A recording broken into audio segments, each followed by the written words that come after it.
Welcome everyone to the University of Idaho, University of Wyoming Sheep and Goat Extension webinar series.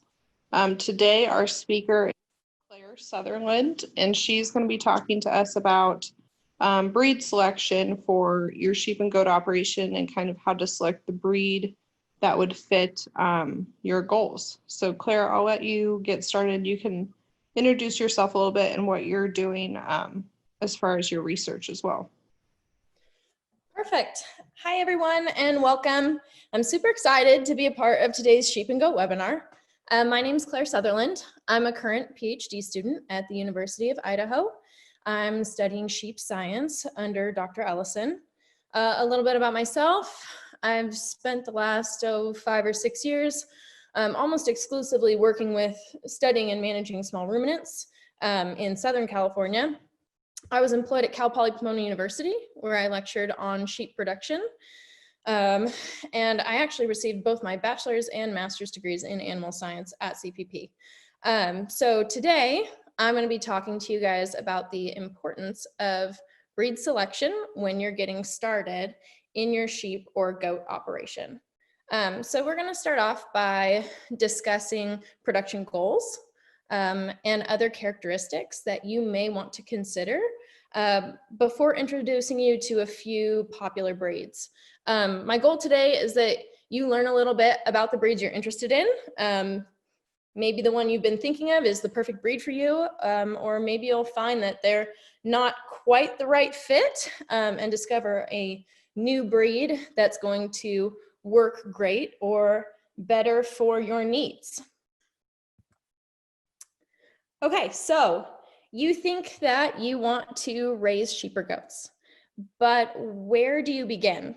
Or maybe you've already got your own flock or herd going and you're looking to transition or improve your operation through crossbreeding, but you're not really sure what kind of traits you want to bring in.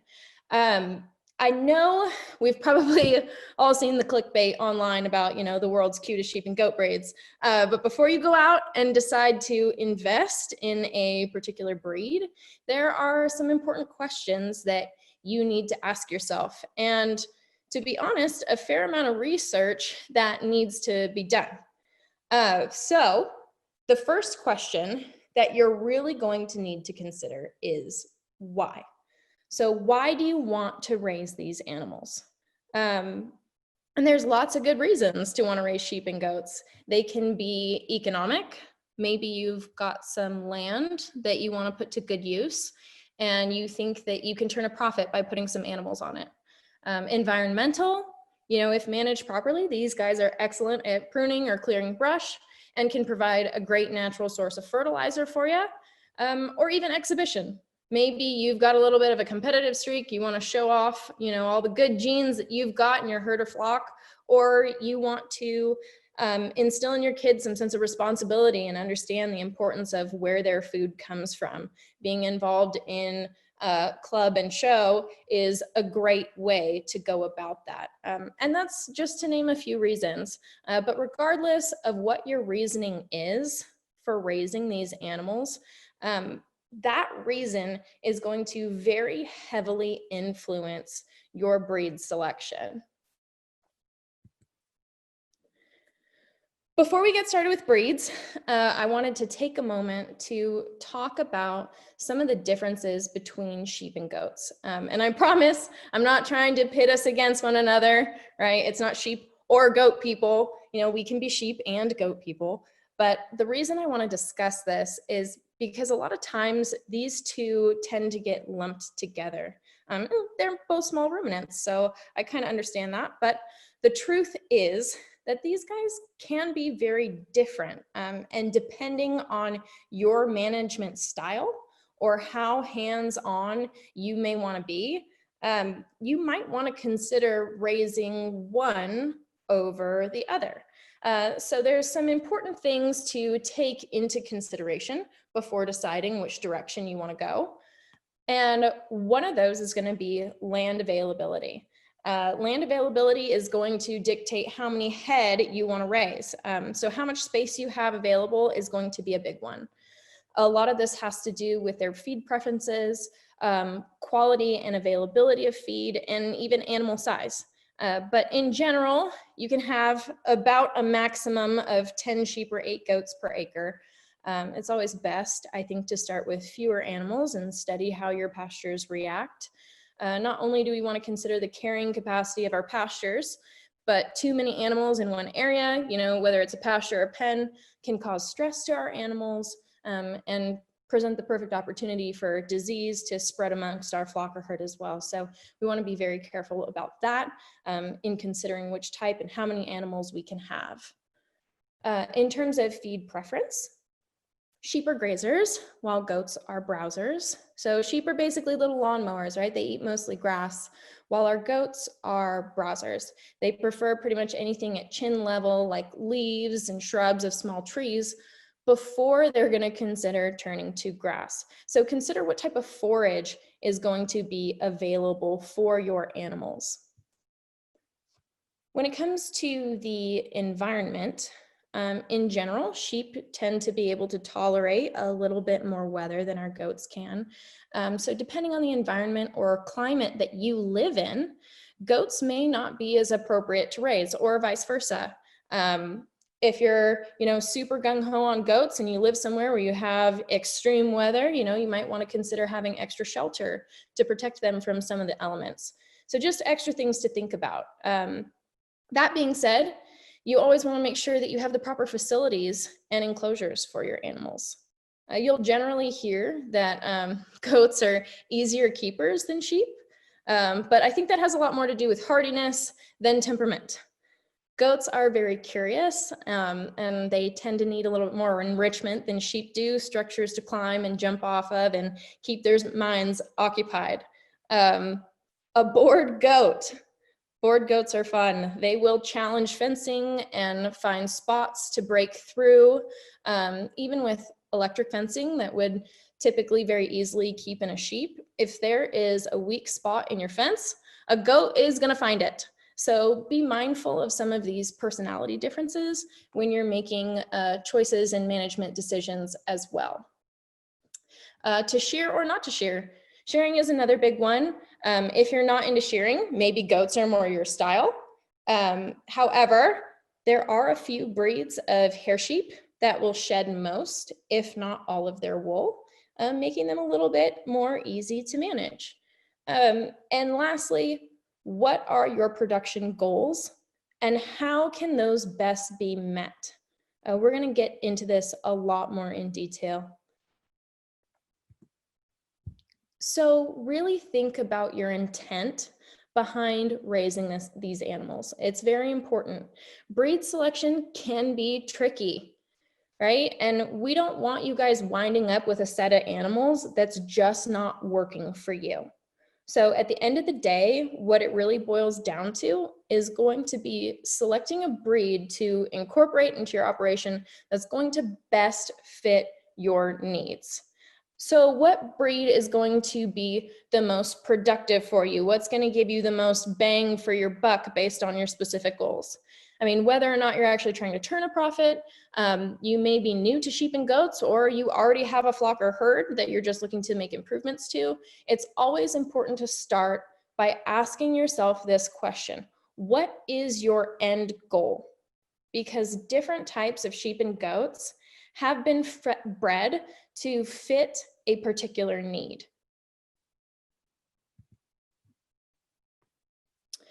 So there are 3 main industry purposes for sheep and goats. We're going to start here. We have meat, fiber, and dairy. Meat breeds are primarily going to be characterized by their fast growth rates, muscle deposition, and other carcass characteristics. The majority of sheep in the United States are actually raised for lamb or mutton. If you hear a breed being referred to as a sire type, that's fancy talk for meat breed. So the majority of their offspring are going to be ideal for terminal meat production. As for the goat meat market, right now it's still largely imported meat. But with the increase of immigration and the growing demand in our ethnic market, domestic goat meat has a lot of potential here. So aside from meat, we have fiber for clothing and textile production. It's actually the most commonly associated commodity with sheep. Despite most sheep being raised for meat, our minds have a tendency to go straight to the wool market.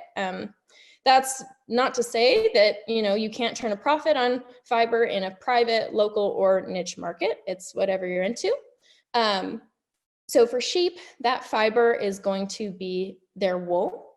For goats, it's going to be mohair or cashmere. Mohair is actually produced by one particular breed that we will get to talking about today. Cashmere, on the other hand, though, it's not a breed. Almost all other goat breeds are capable of producing fine, soft cashmere wool as a winter undercoat that can be shorn or combed out. Dairy products as well from small ruminants are also really popular products. When compared to cow's milk, they have a really high nutritive value. They tend to be easier on the digestive system of people that are lactose intolerant. Comparing sheep and goats, a good dairy sheep can produce about 4 to 5 pounds of milk per day on average. Due to their high fat content in sheep's milk, they're excellent candidates for gourmet cheeses, yogurt, and milk. Dairy goats, on the other hand, also excellent milkers, can produce around 6 to 8 pounds of milk per day during their lactation. Goat milk tends to be a little bit more aromatic, giving it very distinctive characteristics. Some people love it, some people hate it, but it's definitely a really great product. So now that's not to say that one breed will only have characteristics fit for one purpose. This is just the basics. This is where we're starting. So kind of have an idea in mind of where you want to go.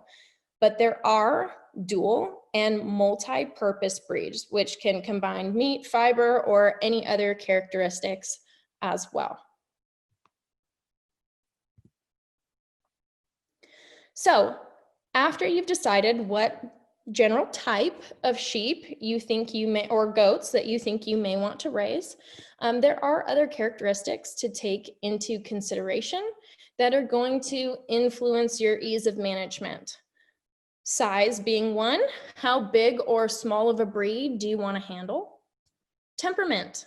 You may not want something that is too flighty if you're going to have to bring it into the milking parlor every day or frequently handle them. Do you want a horned or a polled breed? If you don't want horns, you don't want to deal with, dehorning or disbudding, maybe a polled breed is best for you.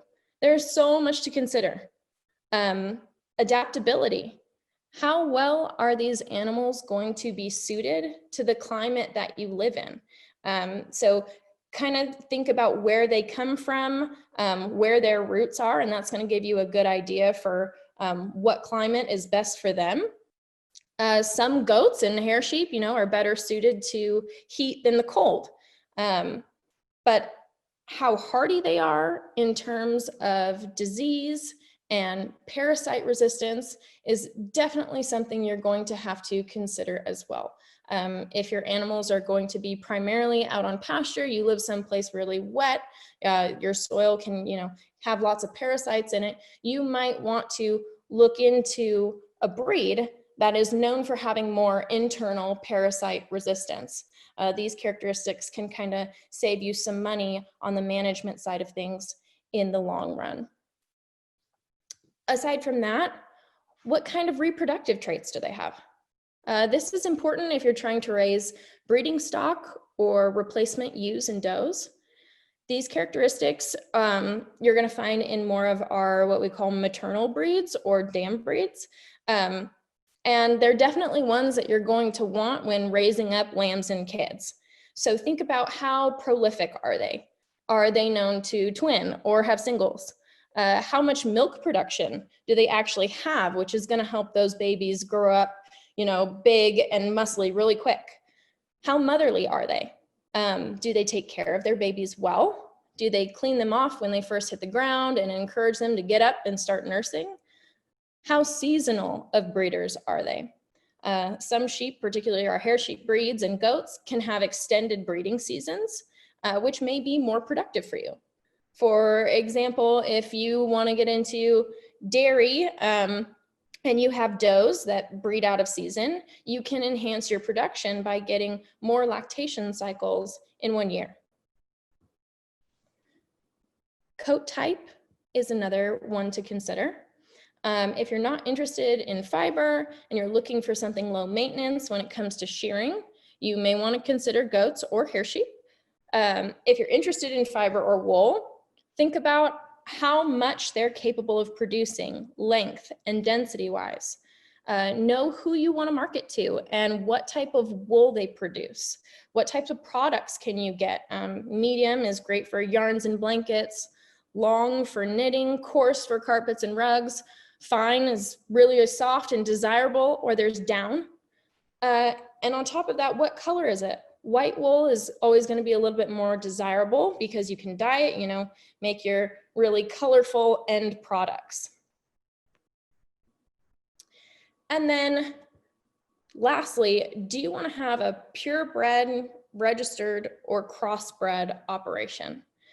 Purebred registered animals, they're going to sell for more if you raise them, but they're also going to cost you a lot more to invest when you're starting off your operation. Unregistered animals or crossbred individuals may be much more widely available. The more available they are, it's going to reduce the price for you guys a little bit as well if you're thinking of investing there. Crossbreeds also have a tendency to experience something called hybrid vigor or heterosis, the fancy scientific word, in which they tend to be a little bit hardier and show qualities that are superior to both of their parents. So if you find, you know, you're maybe lacking in one area, you want to get some size on your animals, you might want to consider crossbreeding here. So crossbreeding, it's a great way to improve your flock. For those of you who already have established herds and are, you know, looking to make improvements, your animals just aren't working for you, don't, you know, throw everything out and start over. You can actually crossbreed some of these genes and characteristics into your flock that you're looking for. But what you need to consider again is, what are your goals? Are you looking to add that size and weight to your flock? If you are, consider maybe adding a sire or some of those meat type of genes. Are you looking for better lambers and kidders or replacement ewes and does? You may need a dam type with some of those more motherly characteristics. The easiest way for you guys to do this is by going out and finding a ram that has those characteristics that you want to introduce from your flock and putting them on your ewes from there. So now, keeping our production goals in mind, like I said, there's a lot to consider. I want to go over some of the more popular breeds and some of their characteristics with you guys. This is in no way a comprehensive list. There is not enough time in the world to cover all the different breeds, but I picked out a few that I thought you guys would be the most interested in hearing about, would be the most beneficial to help you guys along in your research and figuring out what works for you. So I tried to kind of lump all these guys together in similar characteristics. And I'm gonna start off with sheep and move into goats. I kind of highlighted some of their more important characteristics, but I'm gonna start off with Suffolk sheep today. So Suffolk sheep are a large-sized ram breed. So ram sire, more meat type. They are actually the most popular meat breed in the US, and they also do really well as club and show lambs. You'll know a Suffolk by its black head and legs. You'll notice they are completely free of wool.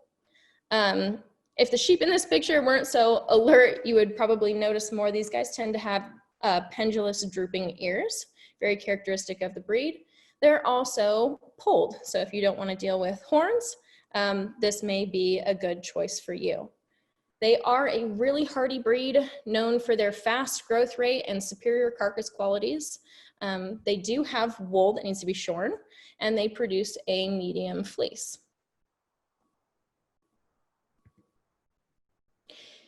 Hampshires are another large black-faced ram breed. They are a very hardy and active breed. How you can tell these guys apart from the Suffolk is that they have wool that grows down their face and legs. So they tend to have a moderately long body with a fast growth rate and really great carcass qualities. They make really great club lambs, and they're actually a really popular registered breed. So if you're interested in meat breeds, Hampshires and Suffolks, good place to start looking into.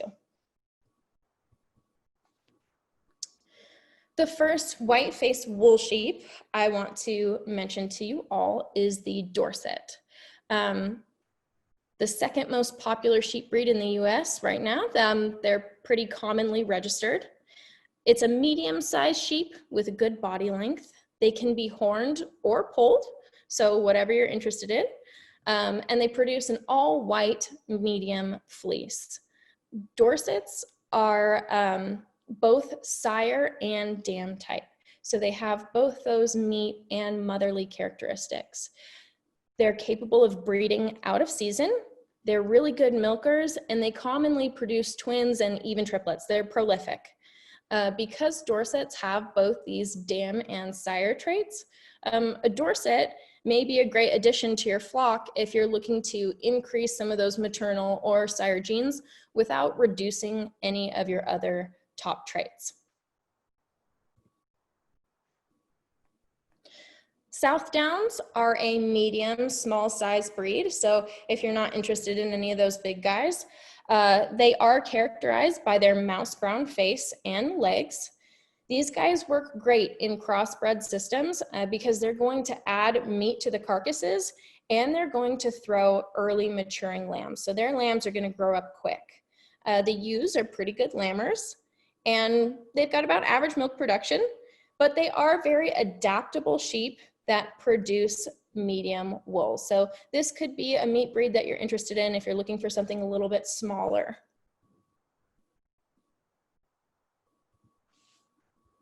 Texels are a sire breed that I've noticed are gaining a lot of popularity on the meat market. They are a white-faced breed whose head and legs are completely free of wool. So if you're not into shearing the head and legs, these guys might be good for you. They have excellent, excellent lean muscle development and are actually more feed efficient than those popular black-faced meat sheep. In addition to that, they've expressed more parasite resistance, more internal parasite resistance when compared to some of the other wool breeds. So these guys would work great in a crossbred system to really help muscle up your flock. If you're into sheep, but not so much into shearing, I'm going to talk about the hair breeds now. So these may be a good fit for you because they'll shed most, if not all, of their wool. The first one I want to talk to you guys about today is the Dorper. Dorpers are a medium-sized meat breed, a very popular registered breed. More commonly, when you see them, they'll have a black head and neck and an all-white body. But Dorpers can also be all white. These guys are known for their excellent growth rates, very heavily muscled. They're also highly sought after for their sheepskin. They make very fertile, good mothers, and they're a hardy and adaptable breed. Katahdins as well, another really great choice for hair breeds. They're a medium-sized breed that can be pretty much any color combination. They're actually the most commonly registered sheep in the United States. They're a meat breed known for their growth rate and carcass characteristics, but they're also really good mothers. So they're a hardy breed with a lot of natural internal parasite resistance as well.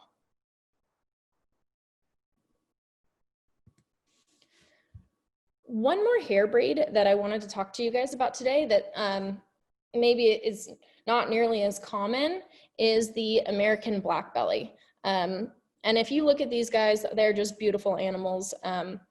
They're actually primarily used for trophy hunting. That's got a lot to do with the fact that, you know, they're so exotic looking and the rams have these big, beautiful horns. But they're very alert and energetic breed. When I hear very alert and energetic, my mind first instantly, I'm like, oh, they're wild, right? They're gonna be hard to manage. They have a very strong flocking ability, but they're also really low maintenance. They're low maintenance, they're good mothers with excellent reproductive efficiency, and they express a good deal of internal parasite resistance. There's a lot of research going on crossbreeding these guys and seeing what traits come through. So if you're looking for something low maintenance and different, these guys are a pretty good choice. So next I'm going to try and get into some more of the dual purpose breeds. So if you've got multiple production interests, one of these breeds might be better for you. First, we have the Columbia. They're a large white-faced breed, intentionally bred to reduce the need for crossbreeding on the range. So they are a pretty adaptable breed. Like I said, they are dual purpose. They have been bred for more pounds of both wool and lamb. So lots of wool and lots of poundage as far as meat goes. They produce a heavy medium fleece that grows to a pretty good staple length and throw really fast growing lambs. The Targhee is another dual purpose white-faced breed. They're raised both for meat and their heavy, high quality fleece. The fleece that they produce is a medium fine wool, and they have a high ratio of pounds of lamb weaned per ewe bred. So even under range conditions, these guys make really great mothers and milkers of moderate prolificacy. So good moms, great weaning rates, excellent carcass characteristics, right? And we've got that wool in there as well. The Polypey is a great multi-purpose maternal breed. They are superior mothers and milkers. They're gonna have a really high lifetime prolificacy rate because they have an extended breeding season. So it's possible to get 2 lamb crops per year out of your ewes. Their lambs are fast growing with desirable carcass characteristics. And on top of that, they produce a medium fleece that can be shorn once a year. Overall, Polypeys are a hardy, adaptable, good breed to consider for your operation.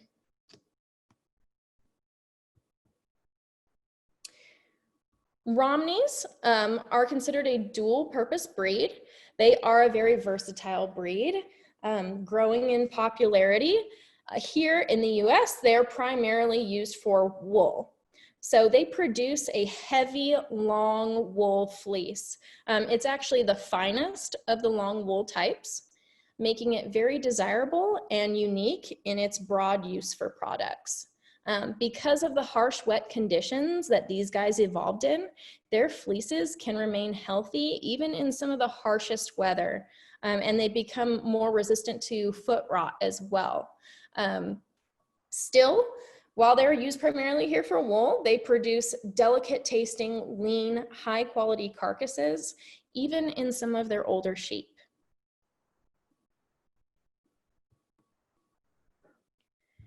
Rambouillets, also a very popular breed here. They're considered the founding breed for most of our Western range breeds. They're a large size breed with excellent range flocking abilities. They're also highly adaptable to various climates and conditions. They are a ewe breed. They make good mothers and milkers. They also have an extended breeding season. They're well known for their longevity as well. They're derived from the Spanish Merino, which is why they produce such high quality fine wool. In fact, this commercial breed has a very high percentage of Merino genetics, but they've actually exceeded Merinos in popularity here in the US.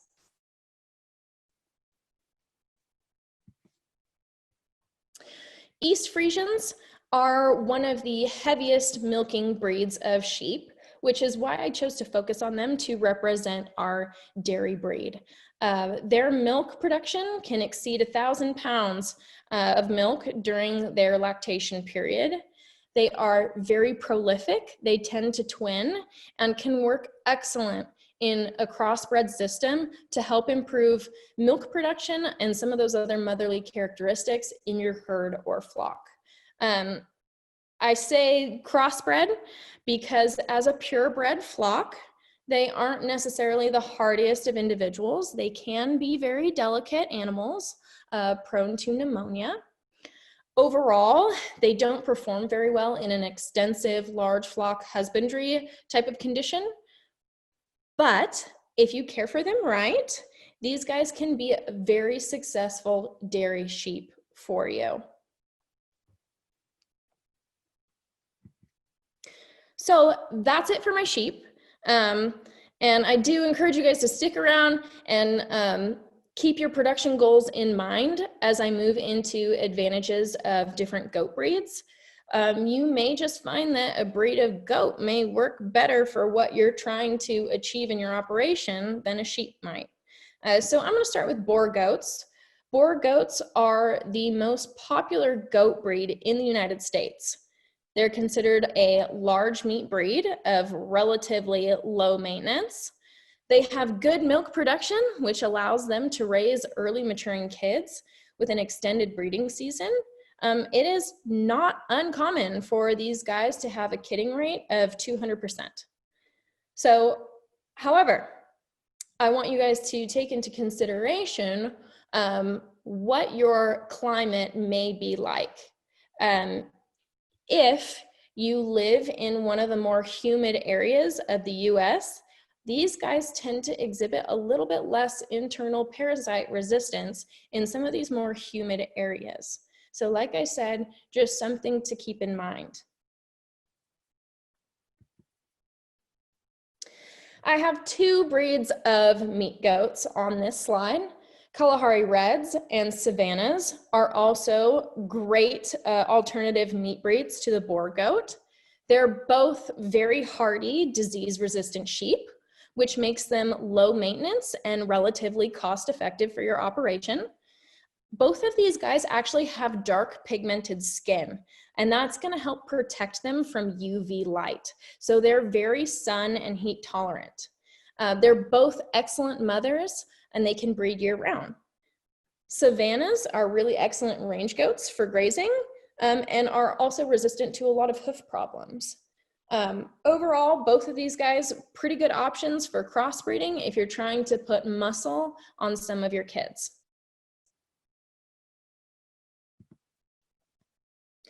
Spanish goats make great grazers because they're so hardy. They're excellent foragers, and they express a lot of internal parasite resistance. But for the most part, they're pretty moderately sized. These guys can vary, though, in size, conformation, and color. If you're trying to work with these guys, they do have a tendency to be a little bit more flighty. But they are prolific, good mothers. And over the years, some producers have actually started selecting for more carcass traits in this breed so that they can start gearing up to sell them more on the meat market. Kikos are another hardy meat breed. In fact, they actually wean more pounds per kid than boar goats do. They're really good mothers and breeders. They exhibit aggressive foraging behaviors and can actually gain a significant amount of weight without any need for supplemental feeding. They do have a good amount of internal parasite resistance and tend to have fewer foot rot problems. However, they are a very active breed, which can make them a challenge when it comes to handling and management. Myotonic goats. Myotonic goats, Tennessee fainting or wooden leg goats, right? They are a very popular internet sensation right now. They're highly muscular animals. They're heavily rumped and deep chested. However, they have a recessive gene that causes their skeletal muscles to lock for a few seconds when they get startled. So their fight or flight doesn't work exactly right. They don't actually faint, right? They just fall over for a second.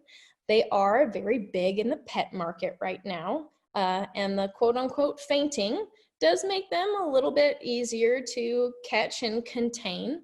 But that characteristic is also going to make them more susceptible to predators and predation. So that's something to consider as well. These guys are good mothers. They have 2 kidding seasons a year. And so if you're interested in getting some of these characteristics into your flock, because that wooden leg gene is recessive, they do make good crossbreeds that won't express this trait. While we're on the topic of the pet market, Pygmies are another big one. They're a small meat breed that produces a minimal amount of high quality milk as well. Their coat density varies with seasons and climates, meaning that they're pretty adaptable, right? And due to their size and temperament, not only are they a good choice for pets, but they're also a really great choice for small scale backyard farming. So something to consider if you don't have, you know, a lot of land, a big full-blown operation with all the fancy equipment, these guys might be a good choice for you. Our main fiber goat is the Angora. Angoras are small framed fiber goats. They produce about 10 pounds of mohair per year. They need to be shorn at least twice a year. Mohair is actually a very valuable, thin, smooth, strong, elasticy fiber. These guys are really good browsers, but they do have minimal parasite resistance. So they do best in dry, open range conditions. You can crossbreed these guys into meat operations, but I want you guys to consider that when you do crossbreed them, their mohair is going to lose some of its value. Another thing to keep in mind is they do have lower reproductive rates. Most don't kid until about 2 years of age, as opposed to yearlings, and they can abort easily under stress. When they do kid, the kids tend to be fairly delicate singles, but if you guys care for these right, the mohair is definitely worth it.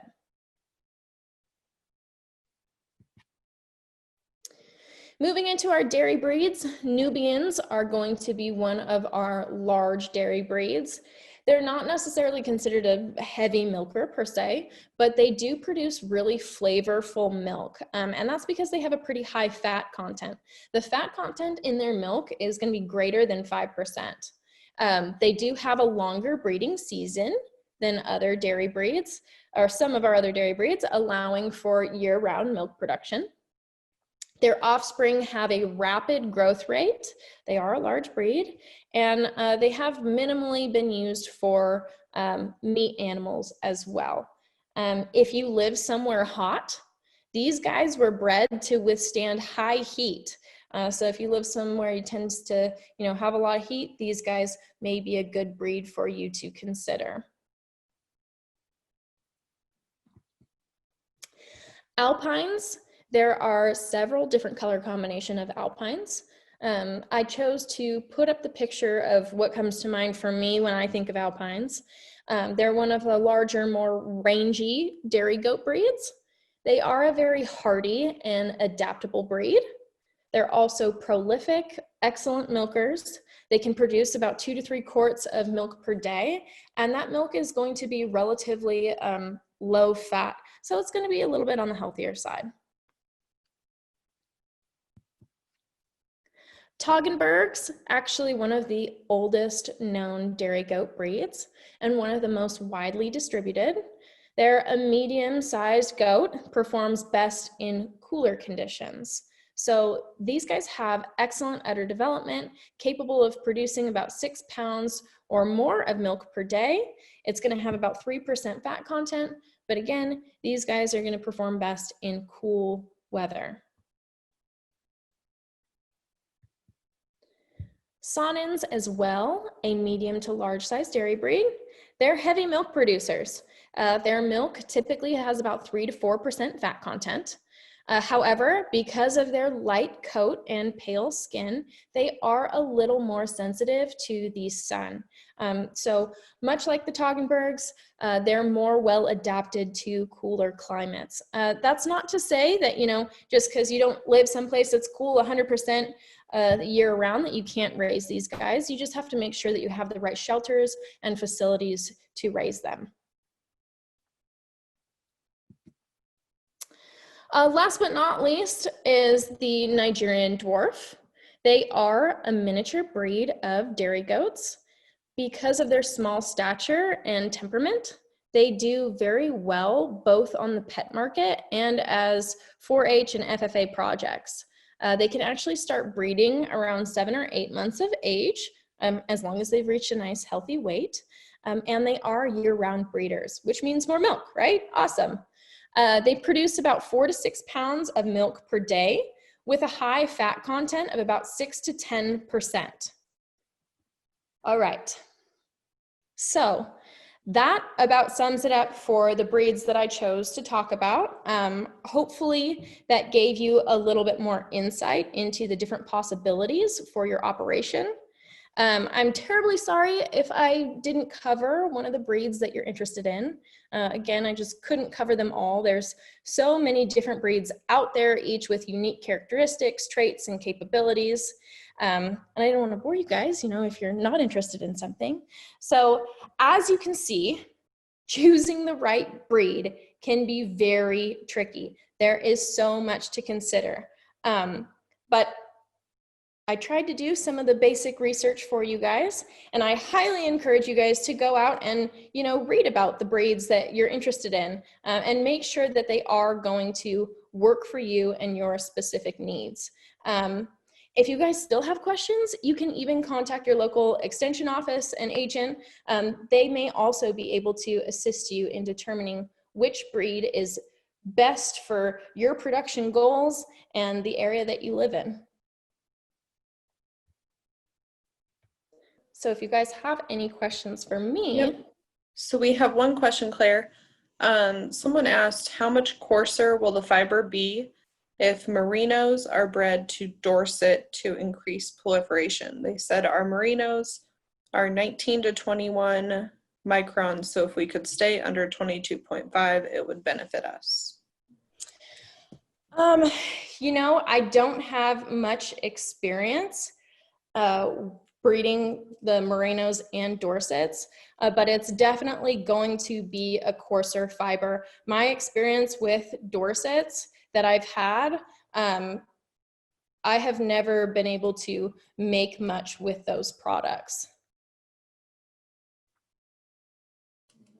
Okay, I think that's the only question we had in the Q&A box. So let me just double check the chat box. Yeah, and I think we're good there too. So I think that's all the questions we had today. Again, thank you, Claire. I think this was a really good presentation. It definitely reminded me of some of these different breed characteristics that you could bring in into like a crossbreeding operation. I think that was really interesting for me to even consider. So that was awesome. I guess if anyone else has questions, you can contact Claire. I'm sure we can get you her email, and or Melinda and I could connect you with her. So thanks again, Claire. And next week, let me pull it up really quick. We'll have another presentation the same time, and this time it will be with Whit Stewart from the University of Wyoming, and he's going to be talking about management and marketing considerations for feeder lambs. So if you're interested in that, make sure to register for the webinar so you can get the link. And as always, you can find us on Facebook or our U of I webpage. Okay, talk to you guys next week. Thanks, Claire. Thank you.